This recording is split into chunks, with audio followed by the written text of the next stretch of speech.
welcome to the $1 Billion Podcast, a weekly show about the entrepreneurial journey and making it big in any industry. We're your hosts, Joe White and Kane Daniel. Today, we're pleased to have Pardeep Pabla joining us. Pardeep has been a mortgage broker since 2020 and holds a bachelor's degree in commerce, specialized in finance. Currently on the ACAL Mortgages roster under the Mortgage Alliance umbrella, he's a team leader who has personally trained nearly 50 agents. Yeah, and that's especially impressive since Pardeep has only been licensed since 2020. And the last few years, he has ranked in the top 20% of Mortgage Alliance professionals, which is the network that he's with. In only his second year in 2022, Pardeep also won the Rising Star Award and was nominated for Young Achiever of the Year.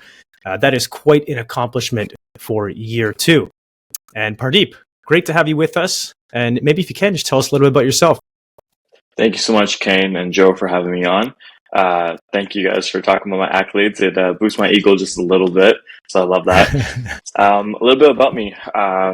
Born and raised in Brampton and currently living out in Brampton. I've been a part of the real estate industry since I was 16, as my parents were involved in real estate transactions, buying and selling properties. And then got involved in 2018 with a family friend who used to work in private equity, fell in love with finance, especially in university, and I've been dealing strictly with mortgages since my days at TD Bank in 2018.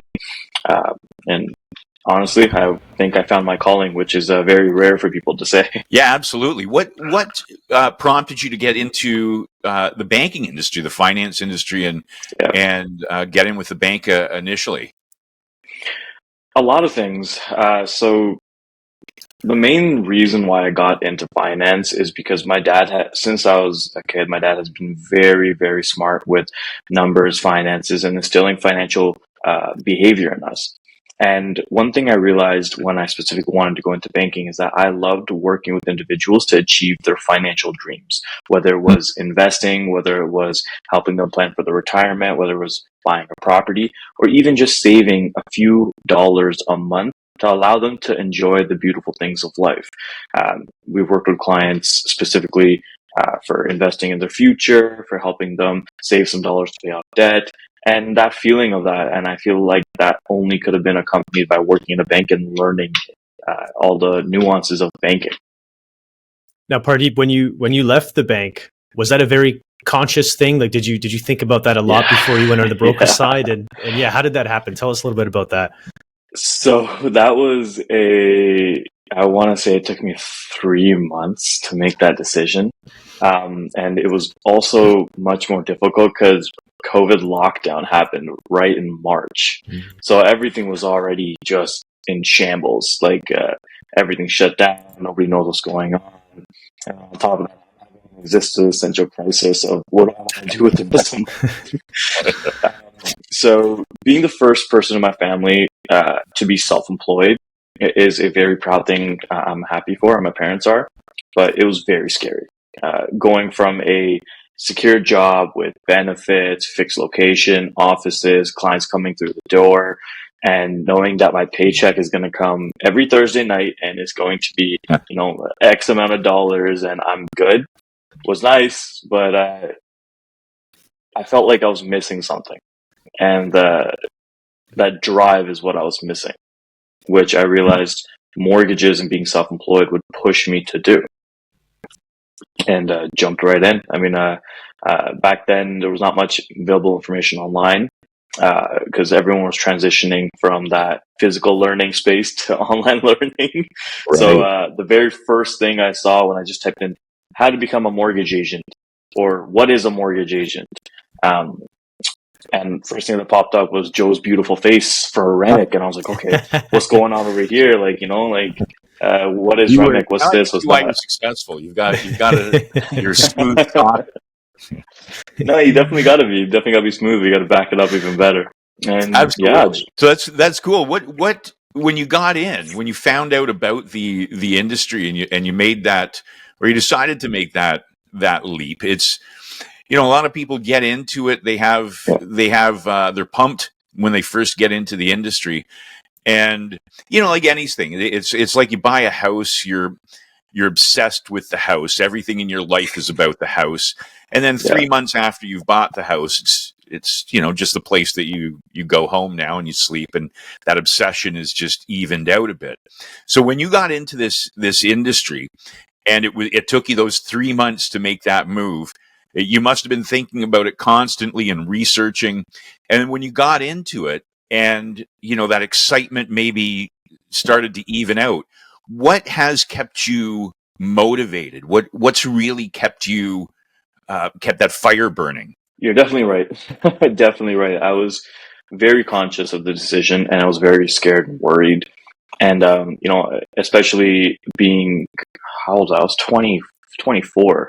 So that's when my parents were like, okay, you gotta figure out what you want to do with your life, plan out everything you need to do. I was worried about money, student loans, car loans. I was worried about debt and everything. I even went as far as cutting one of my credit cards just so I wouldn't be able to use it. So I would be conscious of my spending, right? The one thing that has kept me going is my family. Coming from a immigrant family from India, where my father came with the classic story of $20 in his pocket and built up a massive empire of properties and is financially successful and is happy with his life. I saw that and I said, I want to be able to achieve something like that and even better. As my father, as my father tells me, they always want their sons and daughters to be a better version of themselves. And they always try to instill better behavior. And I owe it to my father to be the best version of myself. And I owe it to my future kids to be a better version of myself for tomorrow. So that way they don't have to worry about the things that my father worried about when he was a child, or I worried about as a child. And it's that peace of mind. That's the peace of mind that keeps you going. I really, so admirable. Yeah. I really love that. I have young kids as well. So that's, I think about that, exactly what you said quite often as well, sort of leaving them in a better or the best possible spot. Not that it was bad for me at all, but I understand that. I'm curious about, so your parents, when you made that transition, like you said, it was, you're suddenly now taking the plunge, right? You're taking a risk. Yeah. Was that something that you think you wouldn't have been able to do without your parents' support? 100%, I would not have been able to do it. Mom and dad were very supportive from the very beginning. Mom and dad provided a lot of support, a lot of care, a lot of understanding. And you know what? They were actually willing to help me. They said, hey, if you're worried about some expenses, let us know and we can help you out with certain aspects.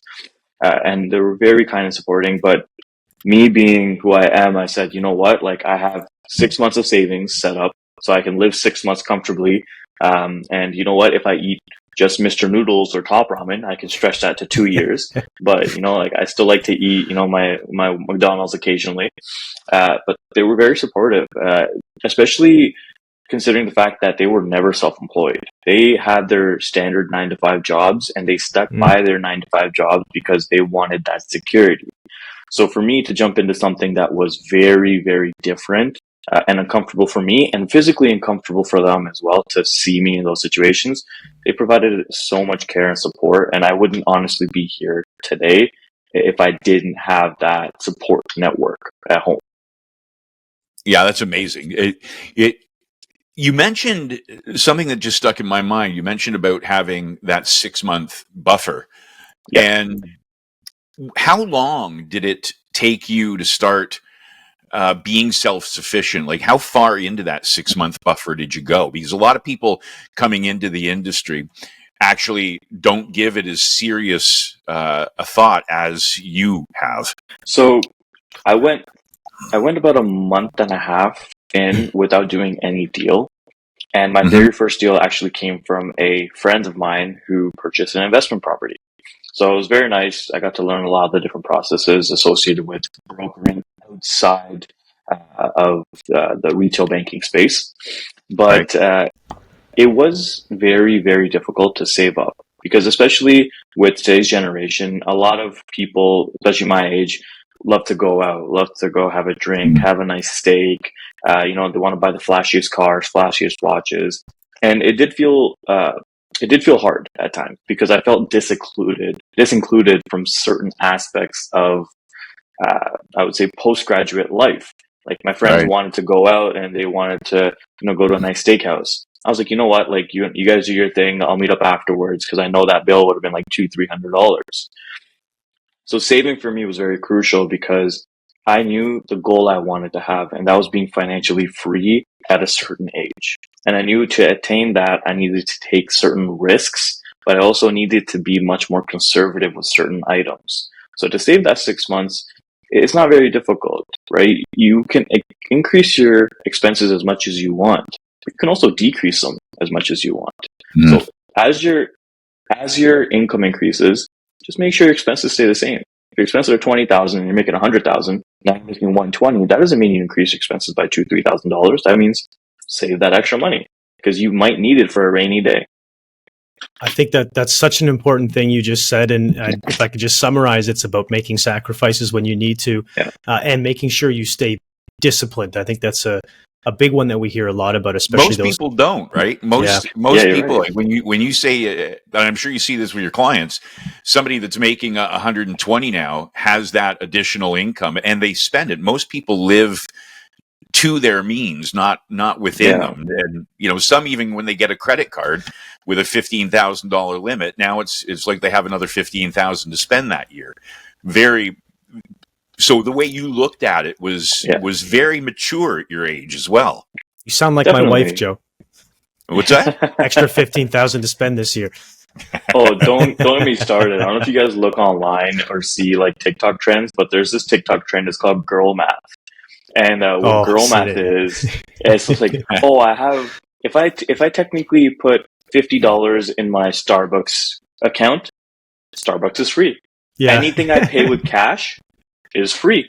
If I use points for something, I'm making money. If I return something, I made money that day. Trust me, I've dealt with that with clients. And like I remember I asked this client once, I'm like, hey, like, you like Amazon put back like $700. Like, did you work for them or something? She's like, no, I had some packages I wanted to return, so I made $700. Okay. It's earned income, right? Yeah, I'll explain that to the bank that you made $700 on some Amazon packages. There's a reason that Amazon isn't sending you a T4. Oh yeah, definitely. Yeah. So hey, you mentioned about your first deal being an investment property through your friend. Your friend was buying an investment property.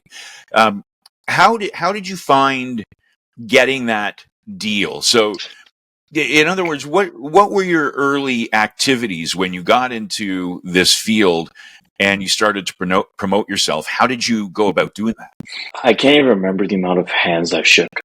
Like, I went out of my way to meet as many people as I could to see what their needs are, shake people's hands, go to offices, wine bottles, chocolates, lunches, dinners, right? To make sure that everybody knows who I am. And I'm a big believer in promoting yourself online, which is amazing. You get your name out there, you get your word out there. But the way that you can take your level of connectivity from online and in person is by just connecting with them. You will always remember a person that you've met versus an ad that you've seen online or on your phone or on your computer. So the steps I took were I connected with my friends first. And I said, hey guys, this is the industry that I'm getting into. And I would love your support if you guys can share my page, or if you have friends or family that are interested in a product or service, give them my number. Let me communicate with them. And then my friends spread the word. And then as I went further into my sport groups, my friends, my neighbors, door knocking, it's pretty much an exponential increase. 1 turns into 2, 2 turns into 4, and 4 will grow to 8, right? And that provided me a lot of understanding that people are very difficult and they're very easy. They can be difficult based upon what they need, but they can be very easy in the path that they take.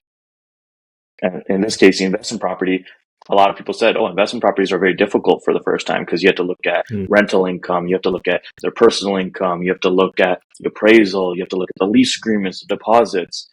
And that was my first deal. And I was like, this seems pretty easy. An owner-occupied deal must be even easier on the broker side then. Yeah, you said a lot there, and I want to touch on something I think is really important. Yeah.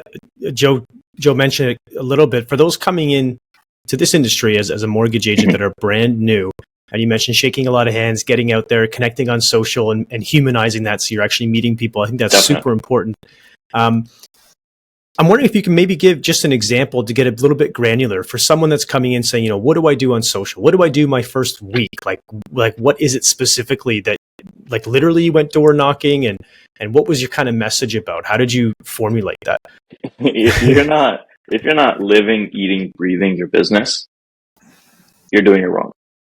Now, this isn't just mortgages. It's not real estate. This could be, being a caterer. This could be being a hairdresser. This could be making furniture.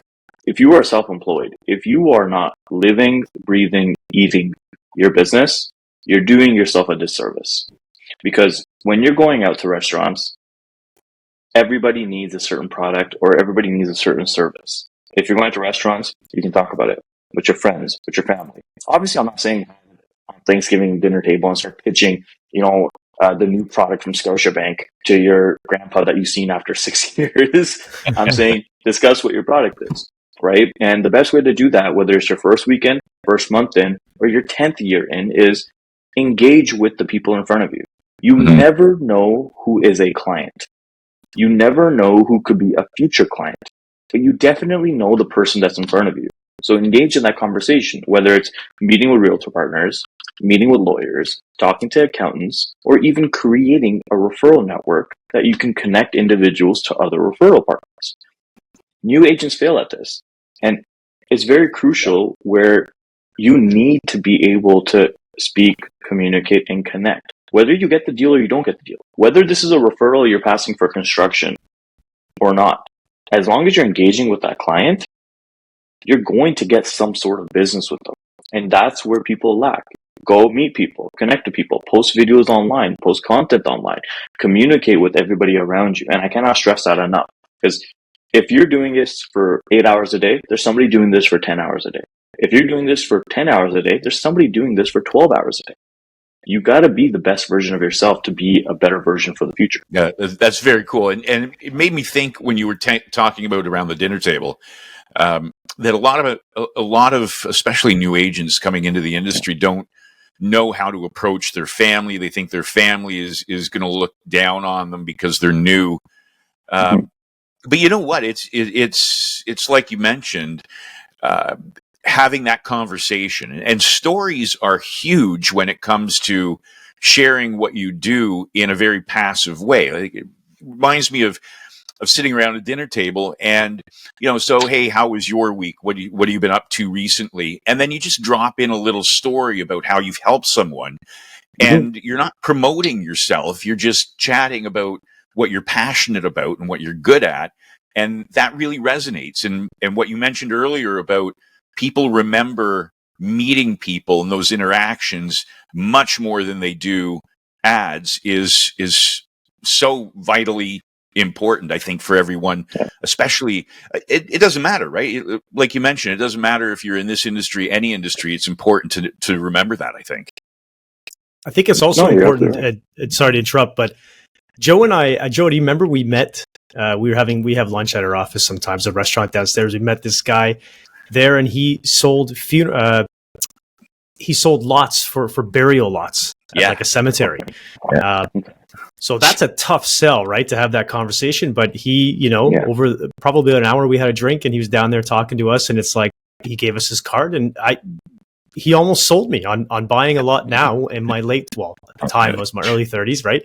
So I think you're right. He was passionate about what he does. He had a really, really tough sell, but he obviously was living and breathing that, like you mentioned. Yeah, I remember that guy because he did, Pardeep, look like a funeral director. He looked like somebody who was going to put you in the box himself. But imagine how difficult that conversation, right? That, like, I sell funeral plots. So how do people ever know? I bring it up in conversation. How the hell would you bring that up? But he managed to do it. So sometimes we think we have it tough in this industry. How do you broach that topic? But yeah, you know what? You're right. You just And got to he bring had those his stories up. I think this goes back to, we talk about this in some of our other courses that we do, is the importance of having your elevator pitch and knowing your value and knowing what makes you unique and having different conversations with different people before you even meet them, being able to understand That's maybe true. what their needs and desires might be, right? So I think you summarized it so well by saying living and breathing. This is just who you are. This is what you are, right? So You're important. absolutely right. If you're not living, breathing what you do, that means you're not passionate about it. If you're not passionate about it, you need to find something that you're passionate about. Life's too short to be doing something that you're miserable at or that you're failing at because you don't want to do it. Yeah, Just that's a do it. great point. And now, one of the things that I know about you is that you're involved in a charity initiative, Yes. and that's where you're feeding homeless in, I think it's both Vancouver and Toronto, right? Yes. Yes. Maybe you could tell us a bit about that. So that charitable part of me existed before mortgages. That charitable part of me has been around since I was 6 or 7 years old, as far as I can remember.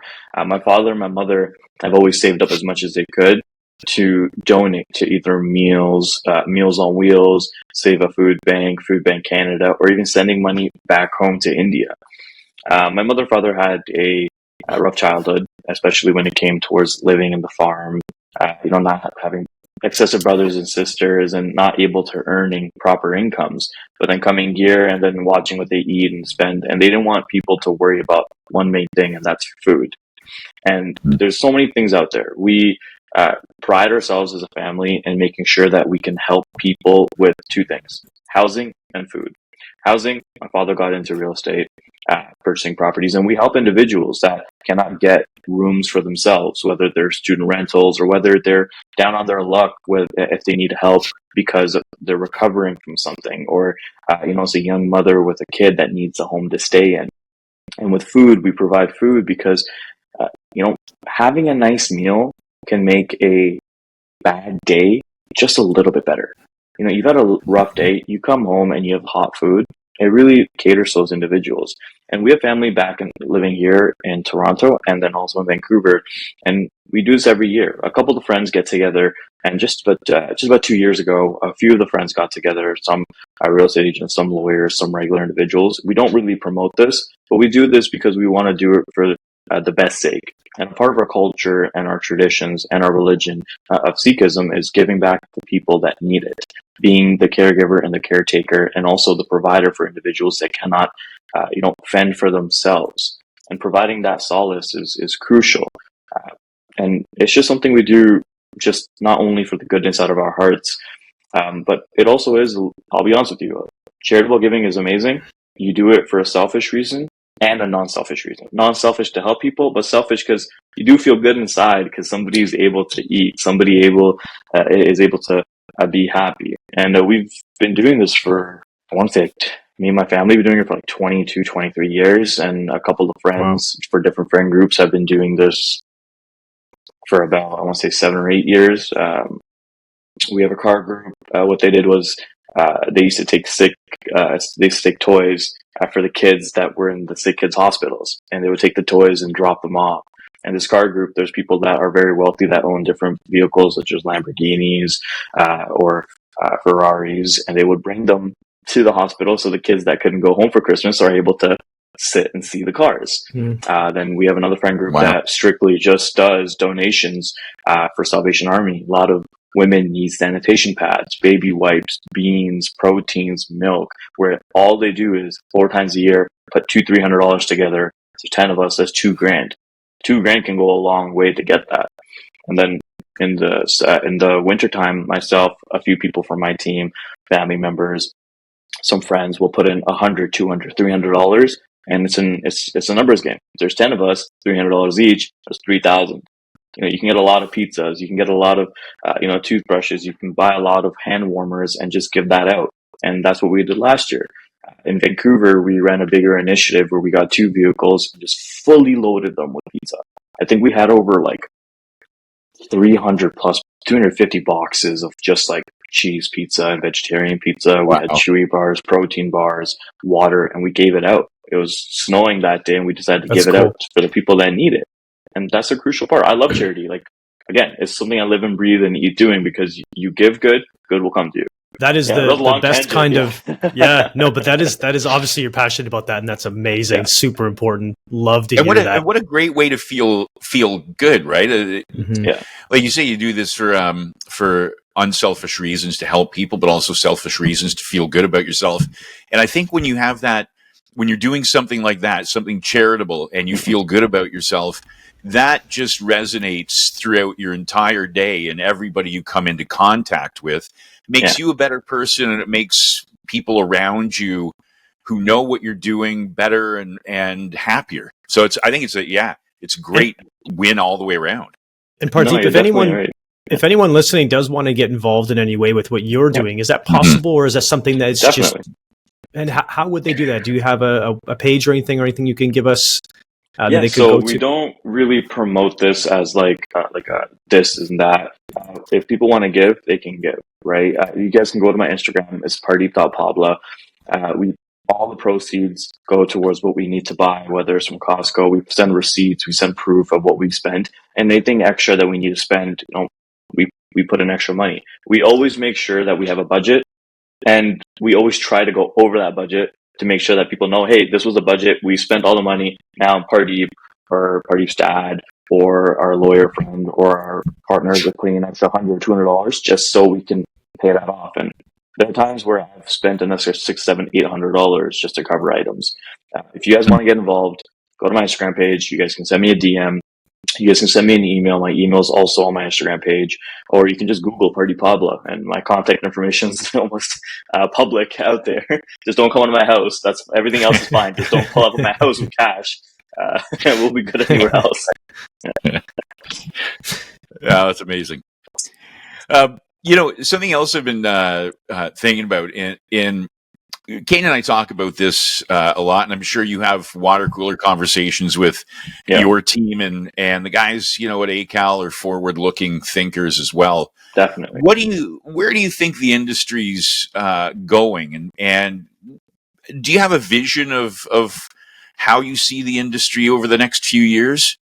I want to say butterflies and rainbows, and I want to say, water is going to be sweeter, the grass is going to be greener, but we don't live in a fairy tale land. This conversation starts up at every family dinner. Every time we go out, and it's usually some uncle or some auntie saying, "Hey, party, what do you think of the market? Are we going to make money? Are we going to lose money? What's happening?" And even with the great team members of Recall and the team leads, and even my Interpol Uncle G, the market is volatile. Nobody has a glass orb where it's going to tell you when interest rates are going to fully decrease, or when the house prices are going to increase, or how we're going to be able to make certain money. But what we can do is we can predict based upon current market trends and previous trends that have taken place in previous depressions, recessions, or even trials through the market. Currently, we're recovering. A lot of individuals, especially people living in these expensive homes located in Brampton, Vaughan, Mississauga, are struggling because they were able to qualify at a 5.25% interest rate based upon the BOC's guidelines. But now they've gone past that, and they've passed that 2 years ago. They're struggling to make ends meet. So what we think, or what I think, is it's going to take at least another year before we're going to start seeing a market increase. Right now, with the decreases of the interest rate that are expected to come, that have happened last month and for the next upcoming months, the extra savings in dollars from your mortgages is going to be spent upon paying off your lines of credit. Now, Equifax does an amazing presentation where they discuss what the current market trends are, what's happening with unsecured debt. And right now, we're at an extremely all-time high of unsecured debt reaching the roof. People are taking money from the lines of credit. People are taking money from their credit cards, borrowing money from their friends, aunts, uncles to be able to pay their mortgage, or to have money for the property taxes, to pay their cars, to have groceries, food, daycare, all these other things. So as mortgage payments start to decrease, we're going to see a lot more individuals use their extra cash flow from properties or their full-time jobs to pay off their unsecured debt. Once that's paid off, which can take anywhere between a year's period for clients having a $10,000, $20,000 line of credit or credit cards, then we're going to see a lot more individuals with free cash flow to be able to buy cars, buy houses, or put into renovations. right? Everything's always tied together, and it's always going to be, a domino effect.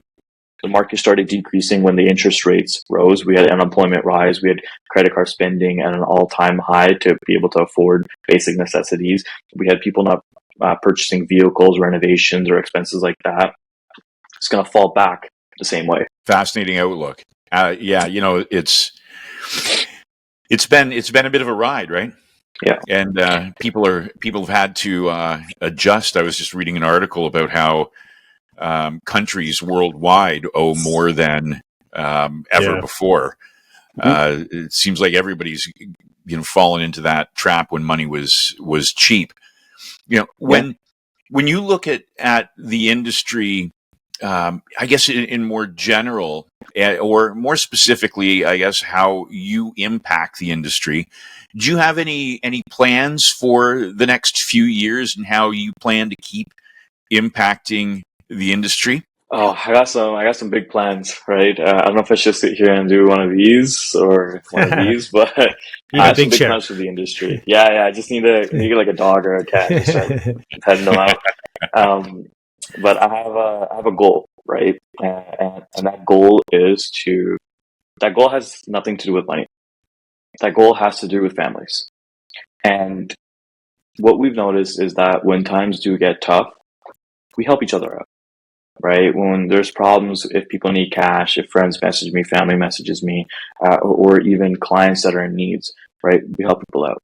And my goal for the upcoming 2 to 3 years is just to help as many people as I can, not just in mortgages, but in other referral networks. And I'm very happy and I'm very proud of not only my friends and family, because I have friends and family that work in separate industries where we refer people to help individuals out, whether it's construction, debt collection, legal work, civil work, anything with furniture or items like that. So my plan is a 3-stage plan. And for the people that are going to copy this, please do, right? Because more of us is better than none of us. Provide as much education as possible. And I love Canada, and I love the education system that they present, but the education fails in one sense, and that's financial education. Providing financial education can solve, I would confidently say, 50 to 60% of a lot of consumer debt. When you provide that education and kids and families are aware of what they're spending, they will 100% be shocked. There's nobody out there that hasn't looked at their credit card statement and said, okay, let me go line by line and start realizing what's going on. And my dad was a big advocate for this, and my mother was too. Credit cards are great and all, but when you have cash, you know how much you have left. When you have a credit card, you're not always checking what's in your pocket. You're not always checking what's your balance. And this is the biggest thing. Provide education. 1. 2, make sure you connect with as many people as you can to ensure that their day-to-day lives are okay. Right now, we are more connected than ever before, but we're also very disconnected from each other. We're connected because we see what's happening in people's lives, but they're not talking about all the negatives. They're talking about they're on a trip at Greece, or they just bought a house, or now they're not posting anything anymore talking about things. But there's things that happen behind the scenes. And just engaging in conversation can provide somebody feel solace, and you can feel much better after discussing, problem situations. And there have been clients that, I've told them, hey, you know what? If you go to a certain product or a certain bank, they will do this deal for you, because if I do this deal, I can't access that product, or if I can't access that deal. And they provide, and they talk to me for like an hour or two just expressing their problems. I feel like at times I'm a therapist, and the clients feel so much better after that, and they feel so much happier, and just being a part of that process is amazing. So talk to as many people as you can. And third thing, and I feel like is the most important thing, is just be yourself. Right now, we're in a new age where it isn't about a completely professional attribute. Gone are the days where, you need to be wearing a 2-piece suit with your hair slicked back. Gone are the days where, you need to be sitting in an office from 9 to 5 for a certain period of time. Gone are the days where people judge you on based on what you drive. Right now, everybody just wants to connect with somebody that they feel that they have a proper connection with. If they know you from your personal life, from your outdoor life, from your professional life, from your unprofessional life, they can connect with that, right? They want somebody that they can look up to or they can reason with, right? And it's one of the reasons why a lot of people that put their lives online or connect with people or communicate more effectively are able to succeed in this business. Being closed off will only give you a certain number of clients that are comfortable with who you are. But being open about, oh, you know what, like, yeah, I play basketball and stuff. You know, today was a basketball game. If you guys have any questions, you know, you guys can go play basketball here. Or, hey, I do charity and stuff. If you guys want to get involved, come by. Or if you don't want to get involved, completely fine, right? And having conversation with your personal life. Like for my Instagram, I post, like, I'm going out to a steakhouse. I'm like, you know, you guys come along with me. I'm about to go to the steakhouse and we're going to have some beautiful, steak. Or like, I'll throw a little troll in there. I'm like, I'm going to a steakhouse to have chicken. Ha ha ha ha. Right? And people connect with that. People reason with that. And they feel as if they're a part of your everyday life. And they feel as if they know you already before they've even met you. And they feel comfortable enough to talk about these financial situations that they would have been otherwise scared to. So be out there. I love that you've laid it out that way in a nice 3-step or 3-part plan. So it sounds like you're already living a lot of that now, and I'm sure you'll continue to do so. I think you touched on a few things I'd love to talk about, but I want to know first that your philosophy, obviously you've thought a lot about this and from a business perspective, personal and being authentic. Is that something that was an activity that you sat down to try to think about, okay, when it comes to my business, how am I going to behave? What am I going to do? Or is this something that came naturally to you and then now you've disseminated and realized what you've been doing? I'm wondering if you planned ahead or if you've kind of gone back and said, well, what's working for me? See, it is both of those reasons, especially with it coming to me, but also me sitting down. I came into this industry at a very different time, where we were transitioning from individuals meeting in person to Zoom being your best friend. Where, you know, I'm used to clients signing right in front of me and they just have to click to accept on DocuSign and you're good to go. So I learned very quickly that the industry is going to change and I need to adapt my ways of working before I learn the old ways, and now I have to relearn everything. So in my first year, I started out. I was in the industry for about 4 months. I joined in the middle of October-ish. October I joined. So I had October, November, December, 3 months, and I got 2 deals within those time periods. So it was really good. And in 2021, great business. You know, everybody's buying houses. Interest rates are low. Everyone's purchasing. Flash forward to 2022. The only time I've ever been in the industry is when it was booming. When I was working previously, I was at TD. I had clients coming to me for renewals, clients, this and that. My income was straight. Business started to come down. And I was Chicken Little with my head cut off saying, the sky is falling, what's going on, what's happening? I've never seen that. I did go into a little bit of a bubble where I second guessed myself. Why am I in this business? Why am I doing this? Business isn't coming. I post ads, I would connect people out and meet people. But it wasn't just me. Real estate agents were having a hard time. Industry professionals that ran this business for 10 years were having a hard time. And I looked at them, I'm like, you know, this guy has a kid. Like, how is he not worried? You know, they have a house. They have all these payments are going out. How are they not worried? And when I spoke to my Uncle G, the first thing that they said was, you know, we've been in this industry and we've seen the depressions, we've seen the rises, the falls, and you have to work yourself in a way that you find that middle point. Because business could be here one day and your income could be here, but it could also be down here. And planning out your finances or discussing clients' needs or planning projects with clients is what's going to make you feel better about this industry as a whole. And this philosophy came to me when I was in BC, and I was living in BC because I've always heard great things about BC, and I wanted to expand business opportunities in BC. And it came to me there when I was like, you know, I can either sit here and take this and be nonchalant about it and stay here and be sad, or I can take this and turn this into something. And that could be a drive, that could be a passion, that could be a positive outlook, right? If I tell you today, right now, to, look outside and tell me where the red is, you can tell me where the red is. But if I ask you where the blue was, you have no idea where the blue was, right? If you have a focused vision, it's great. But you also need to look at everything as a whole entire picture. And I learned that, in both ways, where I sat down, I was like, what can I do better? What can I do better? And one day I just woke up like, why am I being so sad about this? Business is going to be there. I need to be the better version of myself to attract that business. And that's how I'm going to grow. That's how I'm going to be successful. That's how I'm going to be better. Because if I'm not going to be 1% better a day, I sure as hell am not going to be 1% worse every day. Yeah, that's brilliant. That's a great way it really is. It's a great philosophy to get you through those downturns, and maybe to keep you humble in those upturns, knowing that a downturn is coming. Definitely, right? Like, you guys have been around for a lot in this industry a lot longer than I have, right? You guys have probably seen a lot of times where people are buying houses like crazy, and people are also selling houses like crazy. People can't afford their mortgages. 2008 was a different beast. Mm-hmm. I wasn't in the market then. I was grade 6, didn't care about anything other than watching YTV when I got home, right?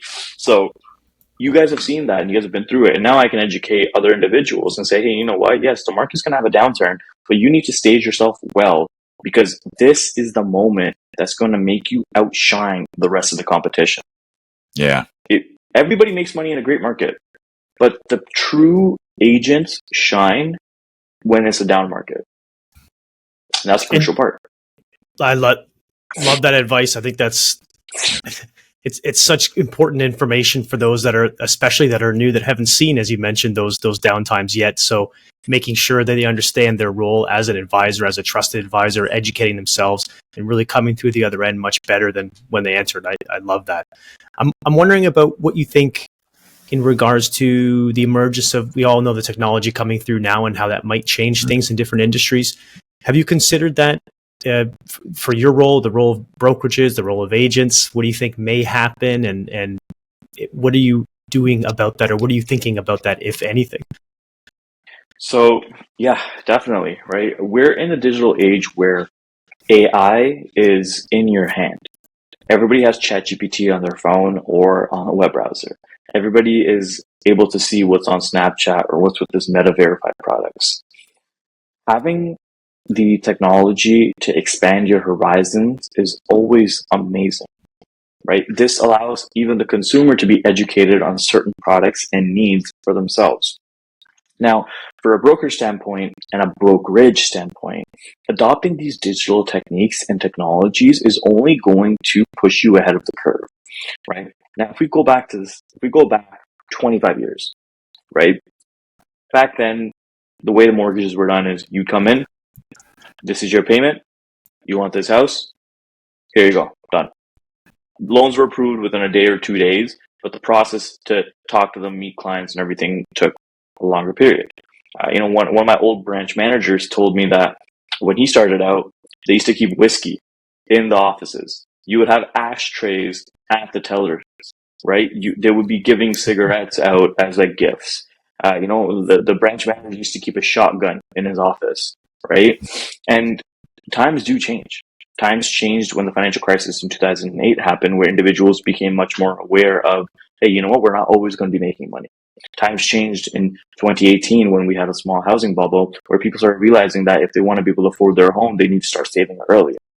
Times changed when people went to Google and started asking Google questions on how to be able to bake a cookie, how to be able to record a podcast. And it's changing again, where technology is being introduced that's going to expand our businesses. We've had it when Henry Ford introduced the assembly line. We've had modern day medicine more advanced than ever that's helping us fight vaccines. We have technology that's able to predict the weather. We have technology that is able to connect one of us to each other to record this. Traditionally speaking, I would be asking you guys, hey, where's your office? Let's come by, let's record it. But now we're able to do this where it's across the world.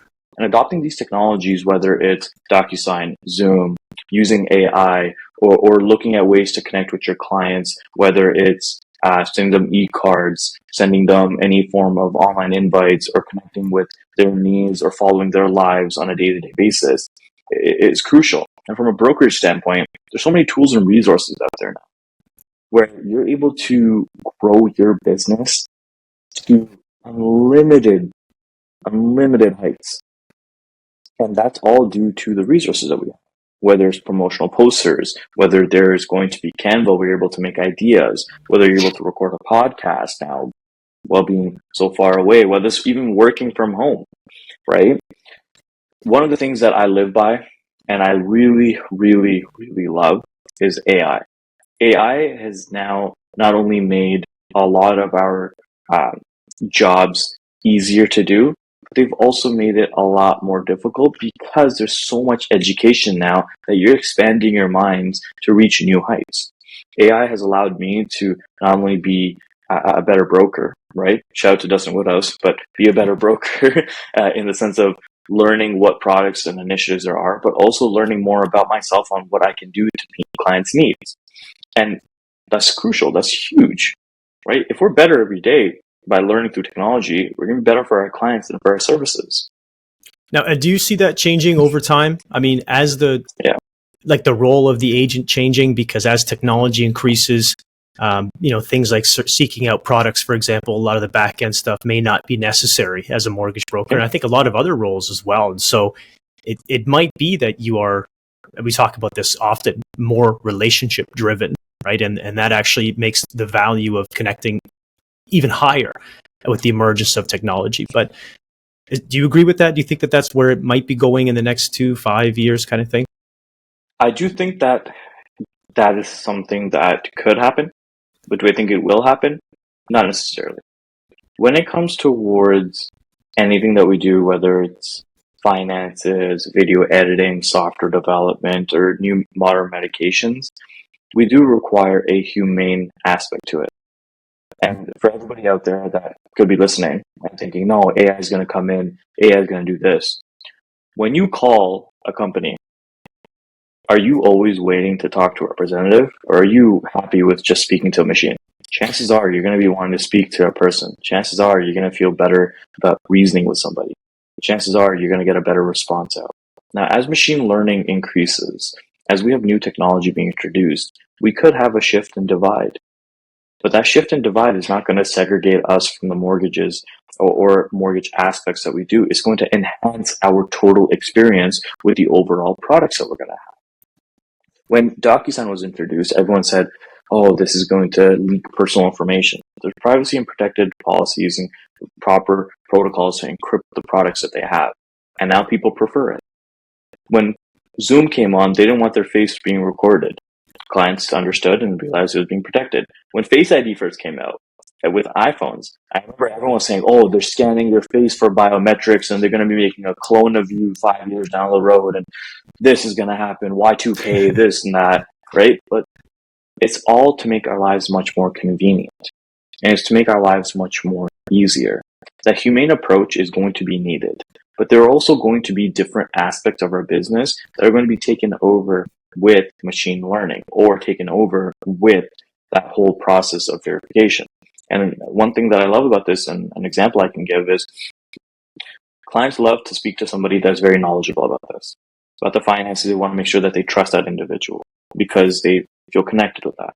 But now, it makes my life much more easier if I'm able to meet them using Zoom.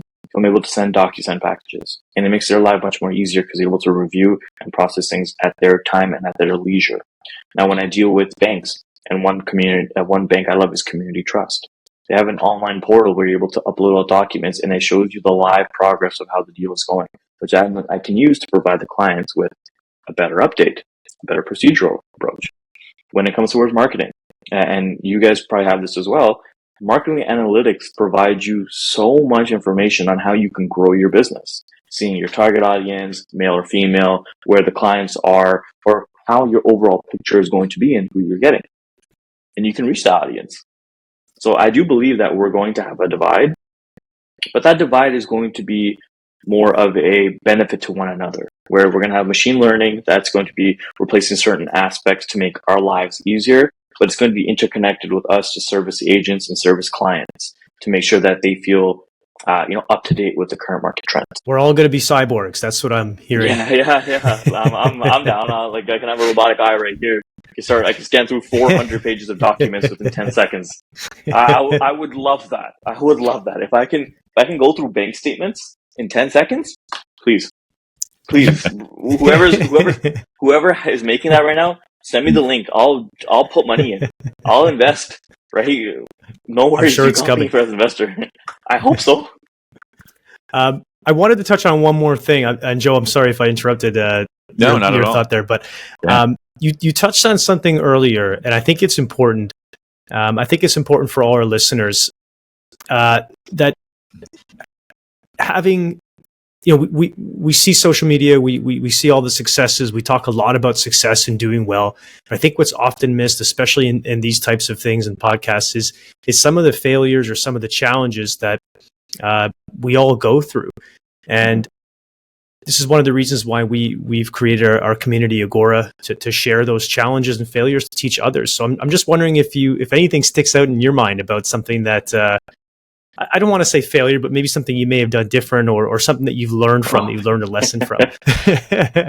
Oh God. I've honestly have had a lot of trouble, and not just in mortgages, right? When it comes to work purchasing properties, real estate, investments, I've personally made $100,000 to $200,000 in some properties, but I also lost about $300,000 in a property that I was doing renovations for to sell. Now, failures teach us the lesson that nobody can ever teach us. Your own failure gives you more idea of who you are as a person to grow. You need to fail, because failure teaches you right from wrong and guides you in a right path. Somebody that is always right or always winning will never know or have that drive to succeed, because an individual that fails and tries again will get it right the next time and will adapt their approach. I'd rather fail 100 times in the next 10 years, because I will know what I learned from those situations versus being right for the remaining 10 years. Because the second I fail after that period, it's going to be a lot more difficult to recuperate. You also learn about yourself, and do you have the resilience? Do you have the discipline, like we talked about, right? Do you have it inside of you? And then you get more confident from that as well. No, discipline is huge, right? And there's this quote that I live by, right? And the quote pretty much goes, "Success comes to those who want it the most and work for it the hardest." If you're not successful, you simply didn't want it bad enough, because there's nobody in the world that is successful that wanted it but didn't get it. You need to be driven towards getting this done. If you want to be successful, you're going to fail. But it's okay if you fail, because you will learn more about yourself, your business, and find new ways to grow. And tying back to what we discussed before, being connected and machine learning and all these new technologies lets us learn from other people's mistakes. This podcast right here is going to educate hundreds, if not thousands of people. And they're going to learn something that I messed up on, or Joe messed up on, Kane messed up on, or other podcast guests have messed up on, and they're going to be able to be saved from that situation. Now, an example is when I first did a mortgage deal for one of my clients, this was back in 2021, I realized that it was very, very, very important for me to not only outline everything in regards to the mortgage process via emails and messages, but reiterate it several times to clients so they understand where the money is going, how the money is coming, rates, products, and everything like that. And, after speaking to the client and making sure they're educated, I understood that they were just saying yes because they want to get the process done, but they weren't fully understanding what the whole process was. They weren't fully understanding the proper options between, fixed rate products versus variable rate with fixed expenses. And educating clients and connecting with those guys is crucial. And I failed with that, right? And when I spoke to the clients upon closing, I said, "What do you guys have questions about?" They said, "Oh, well, we really don't understand this, but we didn't want to delay the process." And I sat there for 3 hours right at closing, and I told the lawyer to hold off until these clients feel comfortable, that they read everything and they understand everything. You will fail. And if you don't fail, man, I don't know what you're doing, but you're probably doing it wrong. Because if you fail, you at least learn to do what's right. Doing things right as you think just means that you haven't had that growth yet. Right? I mean, Kane, Joe, you guys have like, how many failures you guys have had? How many problems have you guys had? How many situations where you sat back and you said, what am I doing wrong? Most of the world's billionaires have gone bankrupt multiple times. They've lost jobs. They've been fired. They've had situational problems until they realized what was wrong, tweaked it, and came back. Like, you guys tell me, like, Joe, like Yeah. you've been in this industry for years. Like, do you think you've gotten here without failing at least once, or without learning from a problem? No, multiple. It is multiple times, multiple times, and that doesn't even include non-business failures like marriages. I mean, everything's a lesson. I tend to think that if you don't fail, you're not trying hard enough. You're not taking enough risks, and you're not taking enough chances. You're probably stagnant to some extent. You have to get yourself out there, put yourself out, take a chance. And whenever you take a chance, whether it's calculated or planned, there is the ability for you to fail. And like you said, the best thing that has ever happened to me is the failures. I learn, a lot from failures. I don't know if I necessarily learn as much as I do from successes or failures, but without the failures, you end up getting an inflated ego, and then the failure that eventually hits you can be career shattering. So I'd rather have a bunch of small failures along the road, and I've successfully done that. No, you're definitely right. And I like to relate things to modern medicine. They've made countless vaccines and countless drugs, but they failed how many times? Hundreds, thousands before they got it right. And when they did get it right, it provided a lot more individuals with benefits, right? Tylenol, Advil, COVID vaccine, polio vaccine, anything with meningitis, hepatitis. They didn't get it right the first time. God knows how many things they've done to make sure that it was what it is today. And it's the same thing for people. And, one thing that I like to talk with this about, and, one of my friends who owns a hair salon talks this about, is people don't realize what it took for you to get to where you are today.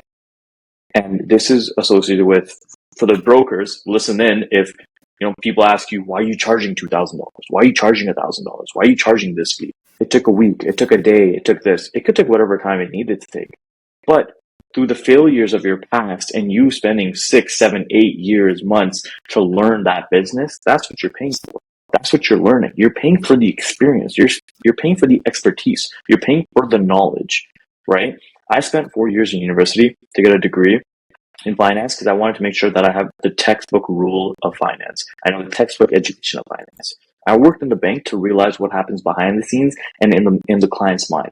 And I'm working in brokering now, and I'm realizing what is right with being self-employed, how to reach clients, and how to fend for yourself. So when clients talk to me about this, one thing I would say is, this situation happened before, but that time it took me a week. I got you approved in a day. Mm-hmm. So yes, I may be charging a 1% broker fee, but you're not paying me for my day. You're paying me for the years of experience that I put under my belt to be able to provide you with the easiest solution possible, right? I learned that through failure, right? Clients would tell me, why are you charging $1,000 or 1%? I'd be like, I need to eat. Well, yeah, I need to eat, but I also have a lot of time invested into this, right? We only make money if the deal closes. So that time invested is pretty much up in shambles up until they sign off with the lawyers, and then you go, okay, today I don't have to eat ramen. I can actually have like a cheese sandwich. Right? Yeah. Pardeep, you've given us or given our listeners a ton of amazing content.